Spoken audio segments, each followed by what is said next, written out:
Good afternoon, everybody. It's Friday afternoon. Getting this teaching video out to you in week 2 of our study on the churches of the first century.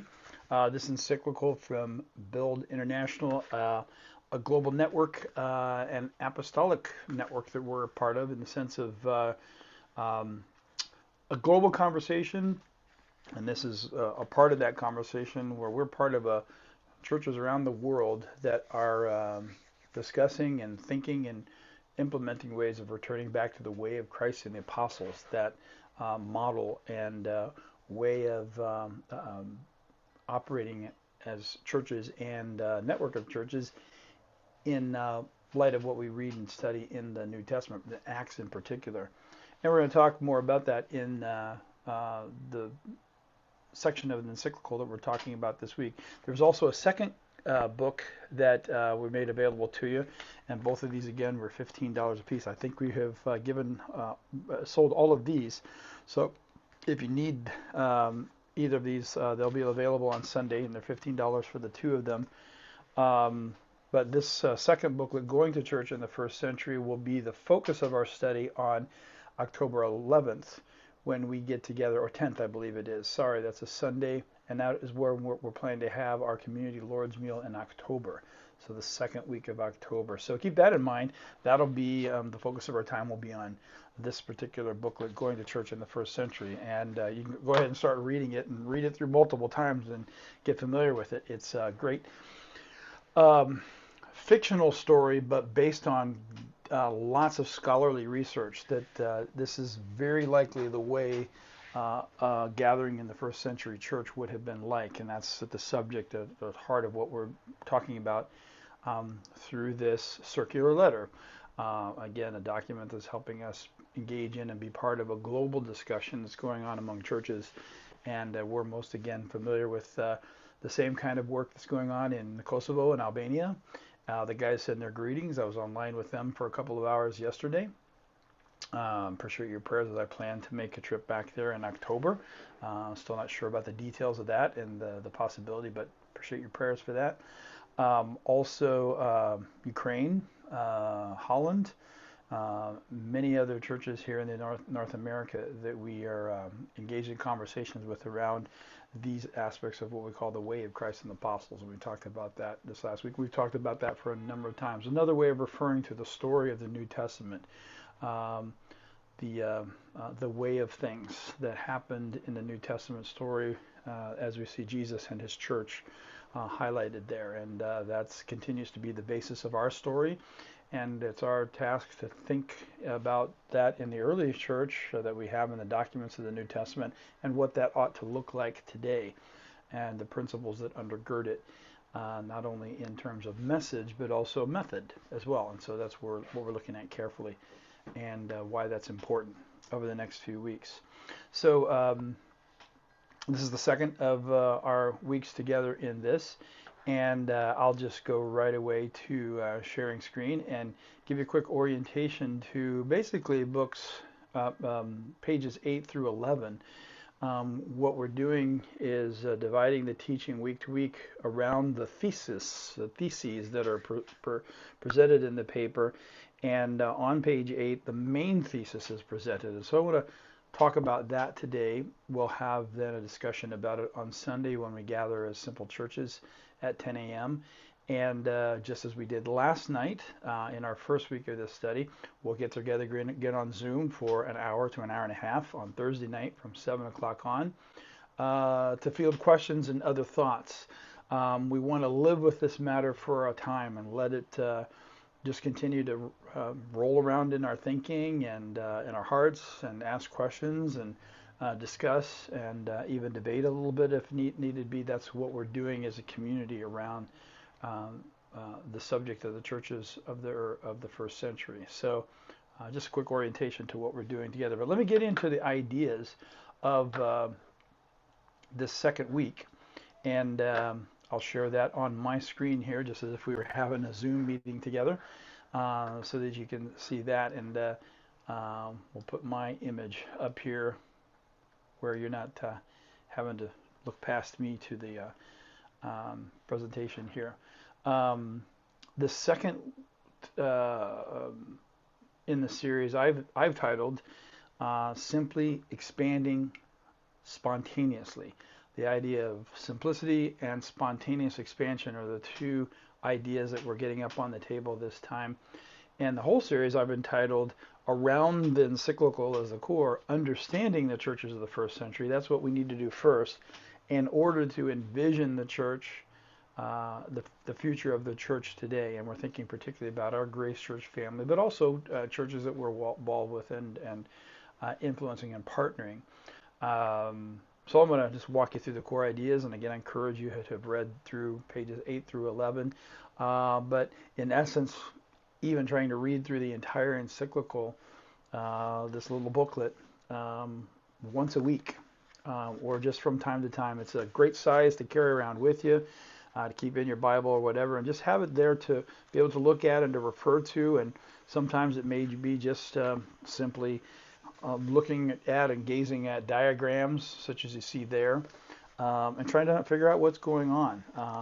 Again, the idea of living with this topic and this study for a while together is really, really important to understand it from as many angles as we can and then discuss it together. So hope you'll engage in that practice, even sitting down as families after meals and just talking about ideas and getting thoughts from one another. Great exercise for you men to take up with your families around an evening meal at your home sometime, or on the couch, whatever the case may be. The main thesis that's been presented in at the beginning of this section that we're in is this, and it's the main thesis, or the compelling idea, a compelling proposition of the entire work here, is that there is a connection, in other words, a link, a strong link, between the spontaneous expansion of the early church on one hand and the simple gathering of communities of believers on the first day of the week, of every week, in homes or tenements, another way of saying apartment buildings, around an evening meal celebrating their new life in Christ. So there's the proposition, there's the idea that we're trying to understand as best we can and as deeply as we can. What's the connection? There is a connection, but what is the nature of that connection between the spontaneous expansion of the early church and the simple gathering that was the norm and the quote-unquote tradition among the early church that we see in the book of Acts? How do those work together, and why is that so important? We're framing that in and trying to understand that from a variety of angles.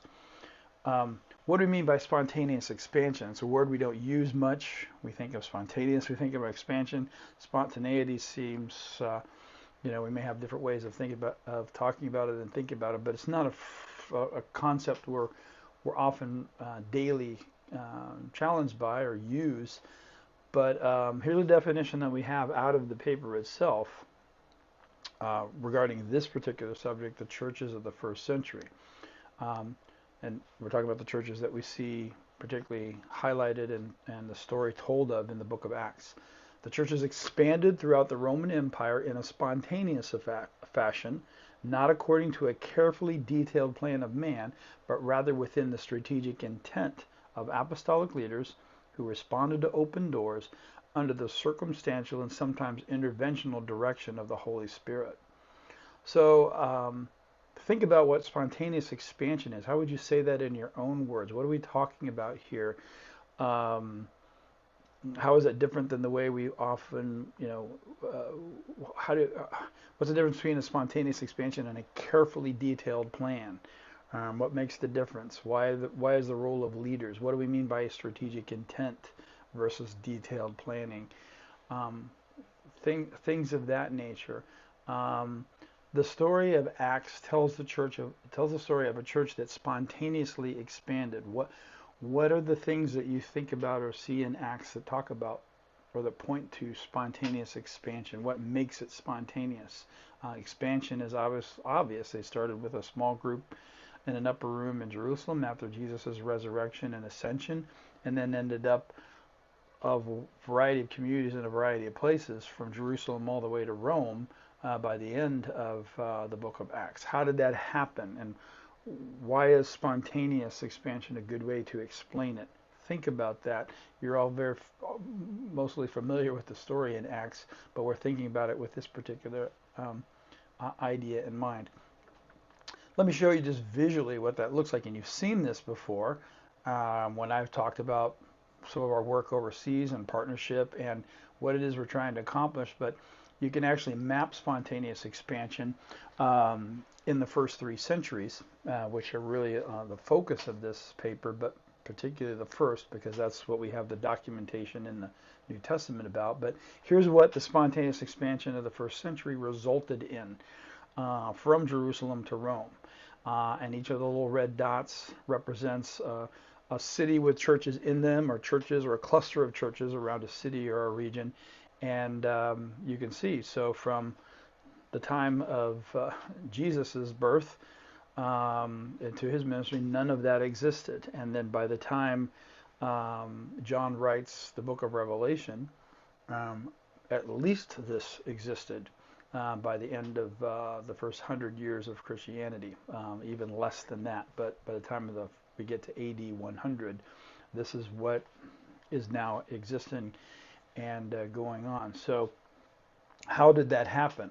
What was the nature of the relationship between all those red dots? How did one lead to another, and how did they continue to function, and what was the role of leaders among them, and what was going on in each one of those little red dots, or the people that made up those red dots? Those red dots all make up real people in real places with real languages and real lives in a time and a place that we get some insight to through the New Testament writings and the story that the Holy Spirit has inspired and guided through the human authors that wrote it down, particularly Luke in this case, through the book of Acts. But this is what happened in the 2nd century. So we went from this to this in 100 years. So you can see again, something caused this to go to this in 100 years. Something that was already there, then that continued to happen. What was that? It gets even more pronounced when you look at the 3rd century. Now look what happens. So we've gone from 1st century to 2nd century to 3rd century. What's causing this? What's happening?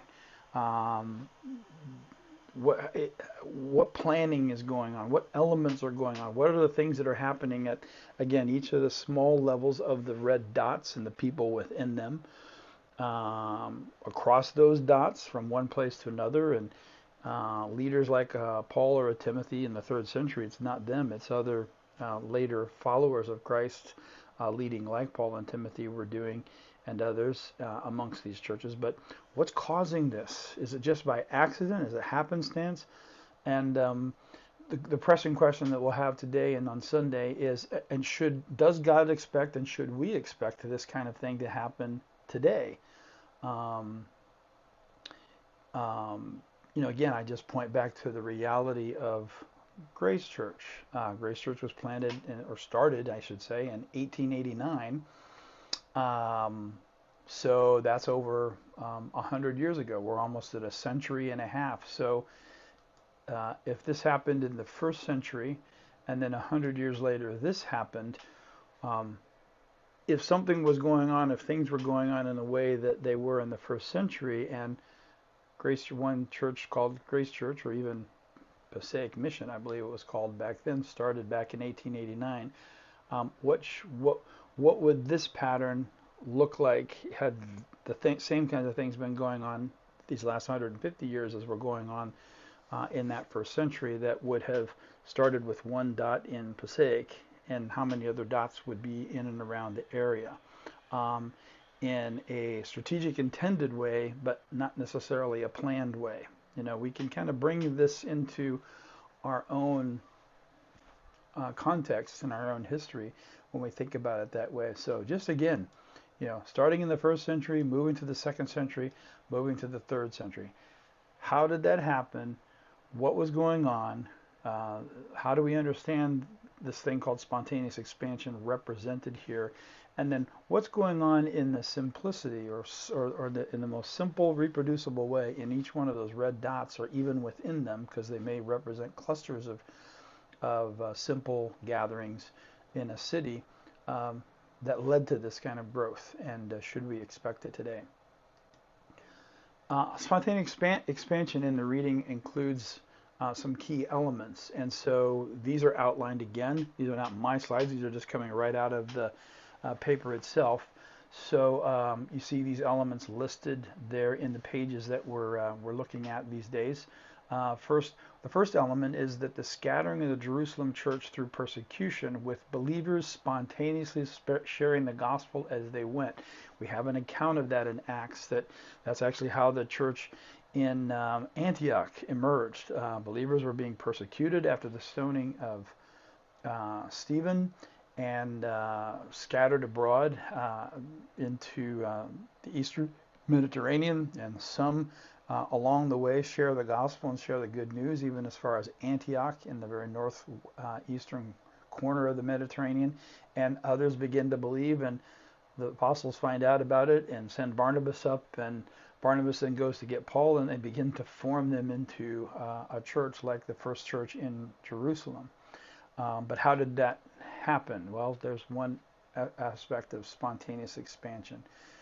Secondly, the strategic intent of Paul as he evangelized strategic cities throughout the core of the Roman Empire with the view of eventually going on to Spain. So Paul had a grand vision and a strategic intent to do this, and this, but not necessarily in a detailed step-by-step checklist kind of way.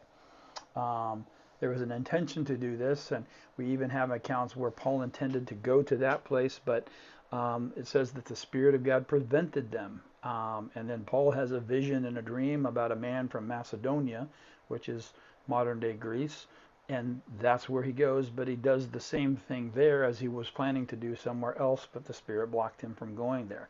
That's strategic intent. Spontaneous expansion has that aspect of it. Also, the element of individuals and churches spontaneously permeating the surrounding area, planting new churches. So a church that just doesn't remain on its own and grow numerically, but actually begins to expand out. We see an example of this in the church of Ephesus, where Paul began there and had numbers of believers and a number of small, simple communities, but then a leader comes along like an Epaphras who carries the gospel back to Colossae, and people become believers there, and now you have a small church gathering there, as well as in Hierapolis and Laodicea and other churches around Asia Minor. That's the kind of thing that also we can point at and say there's an element of spontaneous expansion. Fourthly, other apostolic leaders and key individuals contributing to the progress of the gospel in key cities and regions of the empire. So it's not one person involved in this, but many doing many different things. It has a lot of different kinds of people involved doing a number of things. Here's where you see the lists at the end of Paul's letters. Greet so-and-so, so-and-so, so-and-so. They're spoken by name. These people are all making contributions to spontaneous expansion in a variety of ways. And it's all working together towards one goal, this multiplication of these these churches. But it's not totally unorganized, and it's not totally unordered. It's not chaotic. That's what point 5 talks about then. Paul and eventually other apostolic leaders, for example, Peter and John and James and Jude, give shape to all the churches through the circulation of their body of letters and gospels, grounding them in the kerygma and the didache. So, we've got a group of believers over here and one over here, and we never planned and intended for that because this guy heard the gospel there and carried it over there, was related to so-and-so. But very quickly, or like we hear about this group of believers out of the persecution that are up in Antioch, Barnabas go up and see what's going on. Oh, they are believers. We need to get them grounded in the first principles of Jesus. Paul, come along and help me do that, and we'll teach them for a year. Acts 11.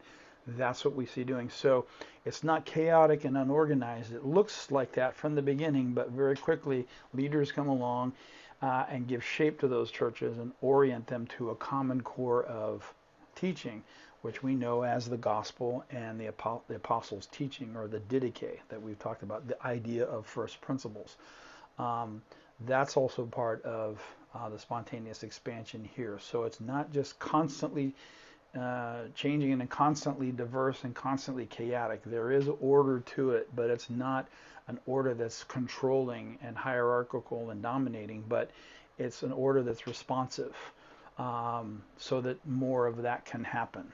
Um, Again, just things to think about when you think about trying to understand how spontaneous expansion of the early church was occurring.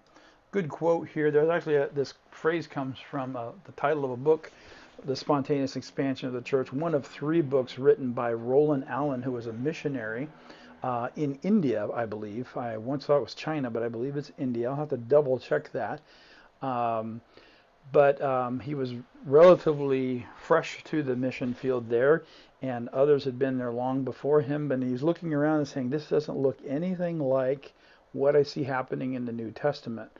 There's stuff being added. Some things are happening here that are not allowing the work to kind of grow the way it ought to, the way we see in the scriptures. Why is that? And he began to question that and wrote some 3 books that really form a good representation or a good description of the problems that we see in today and have over several hundred years about why we don't see this kind of thing happening like we see in the book of Acts. And he begins to address it, and he does so in this book.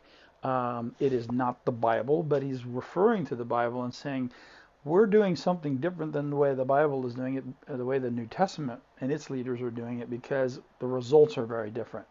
And there's a set of problems that have been created that we don't seem to be able to solve because we're working with a different model, where we're working with a different design, and he's calling that into question.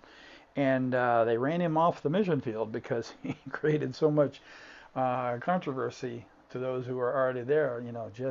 This is the way we've always done it. Leave it be. Don't fix it if it's not broken. And he's saying it is broken when you compare it to what the Bible says, or New Testament says what fixed looks like or what success looks like. We're using a different standard. And a quote here that we have again in the book, another way of thinking about spontaneous expansion. I mean the expansion that follows the unexhorted, in other words, no one told you to do it, and unorganized, no one took direction and charge and told people to do this, activity of individual members of the church explaining to others the gospel which they have found out for themselves.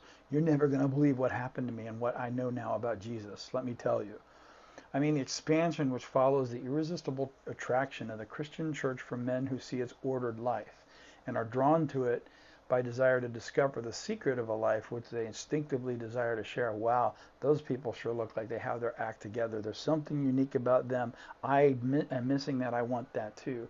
I mean also the expansion of the church by the addition of new churches. So not only spontaneous expansion includes people coming into one local church, but one local church becoming 2, 3, 4, 5 other local churches. And we're trying to get at an understanding of what we mean when we use the word church as well, in order to be consistent with this idea of spontaneous expansion. What do we mean by small, simple gatherings? What do we mean by simple churches, as the title of this little booklet, the subtitle says, From Simple Churches to Complex Networks. The author here means small, simple meetings of new believers that were called churches. Simple, met in homes, first day of every week, around an evening meal, celebrating their new life, inviting friends, co-workers, relatives, etc. They were in essence at the core of who they were and what they were doing. Kerygmatic communities. Now that might be a strange word, but you recognize the word kerygma if you've been around Grace Church any time. That's the proclamation of the good news about Jesus. So a community that proclaims the good news of Jesus by its very nature, by very nature of not only who they are and what they were doing, in this case how they were gathering and drawing people to them. A community that declared and demonstrated the good news of Jesus. Not only what it is in word, but what it looks like when a whole group of people are shaped around it. That's the essence of a kerygmatic community or a gospel community. They all looked like this, and they multiplied around the world. The apostles were shaping the communities around this idea, around these ideas, and in this form. so that wherever you went, you found this form, though it may be expressed a little bit differently from one town to the next or one culture to the next. But generally, these were the things that were happening, and that rapidly multiplied around the world. To put it in modern terms, got franchised. I don't like using that word, but we know what it means. You know, when you go to a McDonald's just about anywhere, you're going to find some basic things that make it McDonald's like every other McDonald's, but there might be some different things about that depending on the part of the world that you're in. That's not a perfect analogy, but I think you get the point with it. There was an essential core and a model that the apostles were developing in these churches, so that when they multiplied and expanded, they knew what was to be reproduced, and it was reproducible. It was simple, it was small, and it could be recreated over and over and over again in a variety of ways in a variety of places.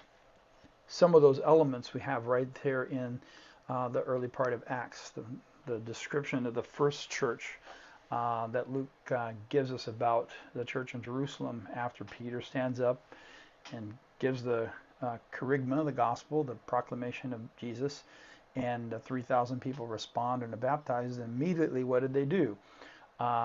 They devoted themselves to the apostles' teaching, to the fellowship, to the breaking of bread, and to prayer. These four elements were true of all of those gatherings and were true of every gathering from that point forward. What happened then? The Lord added to the numbers. Luke talks about that. He has some summary statements and even some smaller statements in his reading as you read through Acts. You know, they did this and then the Lord did that. They did this and then this happened. That's what Luke is doing and showing how spontaneous expansion is going. Because of these things, I'm highlighting this then was the result. And they multiplied around the world at that time being the Mediterranean world of the scriptures of the New Testament, the Greek-speaking world in particular. And no doubt, when you think about this again is coming from the body of research about the early church that we talked about last week. There's a lot of this out there now. One from James Dunn, who's done a series of volumes about Jesus and the early church and other things in the first century. No doubt the small house churches grew by inviting friends, visiting kinfolk, fellow synagogue attenders, neighbors, and colleagues to come to one of their regular meetings or shared meal. So think about church as an evening meal together among friends who have at the center of their time and their discussion this person called Jesus and worship of him and learning from him. And everything revolving around that. It's a very simple but profound idea about what church is. A gathering around a meal with Jesus as the center of discussion before, during, and after. And that happening week in and week out on the first day of the week. Another quote from that same body of research. The gathering Christian believers in private homes or homes renovated for the purpose of Christian gatherings continued to be the norm until the early decades of the 4th century, when under the tutelage of Constantine, the Christians began erecting the first basilicas. The basilica idea of a cathedral or a building only for religious purposes for believers to gather in. That was something that happened almost 4 centuries after the apostles' time. But for almost 300 years, the believers met in homes. And we saw the great expansion that we saw back here. This was a result of that type of meeting and that type of pattern. The spontaneous expansion that led to this was directly related to the manner in which they met in those first 300 years in these simple evening meals and gatherings, understanding that as church, what it meant to be and to do and to participate in church, and adding to those churches, but then multiplying them, creating new ones in other places. So not a really complex idea at that level, but when you get a lot of them, then the complexity grows, and that's where we're going to go later on in this discussion, what we mean by a complex network. The rapid and wide expansion of the church in the early centuries was due in the first place mainly to the spontaneous activity of individuals. The church expanded simply by organizing these little groups as they were converted, handing on to them the organizations which she had received from her first founders. So the church for those first 300 centuries, first 300 years, had this body of teaching, had the elements of spontaneous expansion and the activity of the apostles and its early leaders and the things that they taught. And when it was learned or occurred that you had a group of believers in a village, in a city, in a town, or from one place to another, when that happened, this organization, this shaping that we have from the story of Acts and the teaching of the apostles and their letters was brought to bear on that group and brought them into the same shape and form as the others who existed at that time. All those other little red dots. So you had the beginning of a red dot because you had a group of believers, but some things needed to happen in order for that to really, really come together and be strong and well-defined and shaped like all the other red dots were, to put it in terms of the map that we saw earlier. That's what's being talked about here. So the apostles and the early church is operating in this way, based on a common set of teaching, a body of teaching, the gospel and the apostles' teaching, the Didache. There's leaders that know how to do this and are working strategically and with an intent. Believers are doing that with neighbors and friends, as are churches in the cities where they are. All these elements are working together, but in a consistent way, in a way that belongs together and leads to the eventual development of all those red dots. And again, just imagine, a red dot exercise in Clifton, Patterson, and Passaic. We've talked about the 3-city network. We've been praying about it. What would it look like, in the next 50 years? How many dots are there now? How many dots could be there in 50 years? How many more dots could be there in 100 years, 150 years, 200 years? It's hard to imagine out that far. Most of us think, well, Jesus is going to come before that. But if he doesn't, they probably wondered that too in the first century. But here we are 2,000 years later. What should we be doing now so that in 150 years from now, unlike what started in 1889 with us, as we still really remain one church, that there are actually multitudes of churches as a result of what we're doing right now. That's the pattern that we're called to follow in the book of Acts, with the idea of spontaneous expansion, but it gets down to what we're doing actually in our gatherings today, as we've seen. This is at the heart of the account of Acts, and I highlighted this out of the reading itself. That's actually a good quote to think about as we move on towards Sunday. But the author says this: the book of Acts clearly establishes a connection between these small, authentic gatherings of believers and their multiplication and spontaneous expansion as the Lord added to their numbers in the first church in Jerusalem. Each of the 6 progress markers or summaries in Acts shows the Lord adding to the progress of the gospel through the multiplication of these churches. And we've talked about those markers before, and if you skim through the book of Acts, you'll find them in chapter 6, chapter 9, chapter 12, there in chapter 19, and then towards the end. I believe that's the 6 of them. I didn't get them specifically up here, but I believe what I'm referring to. As you read through Acts, you see these summaries, and the Lord added to the numbers, and the gospel spread, and a number of priests became followers of the Lord. Those statements are places where Luke stops in the story and says, let me summarize the spontaneous expansion up to this point. It's at the heart of what he's doing in Acts.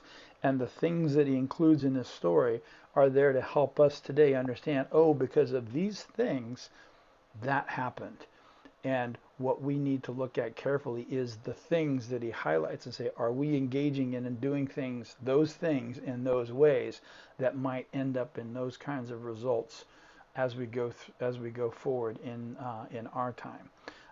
That's the way we are approaching the book of Acts, and that's the way Luke intended it, and God intended it through him, as Jesus passed those things on to him, and that he passed on to the early church and to us as well. So as we prepare for Sunday, I want to leave you with these questions. These will be at the heart of our guide that we discuss together, as well as carrying this into next week on our Zoom on Thursday. But if you could explain it in your own words, just give the opportunity to think about it and try to articulate it yourself. What is spontaneous expansion and why is it important? How is it central to the account of the early churches in the book of Acts? Is that what Luke intended to communicate? How would you answer those questions based on what you've heard here and what you've read and other questions that might raise for you? Secondly, what are we to understand about the small, simple gathering of the early churches? How do you sense that they are connected to spontaneous expansion? Try to articulate why you think this simple gathering pattern is directly related to spontaneous expansion. In your mind, how do those things go together? How does the connection between these two ideas work in the book of Acts? Can you trace that in the way Luke is approaching that subject? What practices of these small, simple communities do we see in Acts 2:42 to 47 and in Acts 27 to 11? Look at those passages quickly and say, okay, what's going on there that is important, that we need to take note of because it's part of the pattern that would lead to spontaneous expansion. And then lastly, for our day, is spontaneous expansion something we should expect today and even work towards? Should we really be oriented to this? Does God expect this kind of growth and expansion of his church, or is that just something limited to the first century, and why? What about in other parts of the world where it is actually happening, or it sure seems like it's happening? How should we respond to that? How should leaders and churches be responding to that in other parts of the world? And then lastly, why is it not happening like we see in the book of Acts? What are the problems that we need to solve if we were to say, yes, the Lord does expect this, and we need to do these things in order to be faithful to that call and to actually create the environment where that kind of growth and multiplication can happen. So there's a list of the questions you'll have for you. They'll come out in the guide that will come to you on Sunday morning, so you have it in a written form. But here you have it, at least to begin to think about it as you read through the just a few pages that we have to talk about this week. Thanks for your time and the energy in following these things. We'll get it posted here quickly, and look forward to gathering together again in our simple churches in our various locations on campus here on Sunday at 10 a.m. Invite friends and others. Everyone is welcome, and we'll continue to give you updates on other things that are going on around us too. Continue to pray for the Crisis Relief Center. We have one more week of that, and then we'll see where the need is and how much more effort on our part is needed in housing and hosting that. But it continues to meet needs from individual families here and there, whether it's getting water or FEMA assistance or physical help through clothes and cleaning supplies and baby items, things like that. So continue to pray about that, share that idea, put it out there on social media. We've done that on Nextdoor, as well as our Grace Church Facebook page, so you could share that in a variety of places as well. So thanks for your prayers and participation in that as well, and all of you who have volunteered and given of your time and energy for it. It's all being counted up, and God will use it, I'm sure, in the near future. So thanks again, and see you this weekend.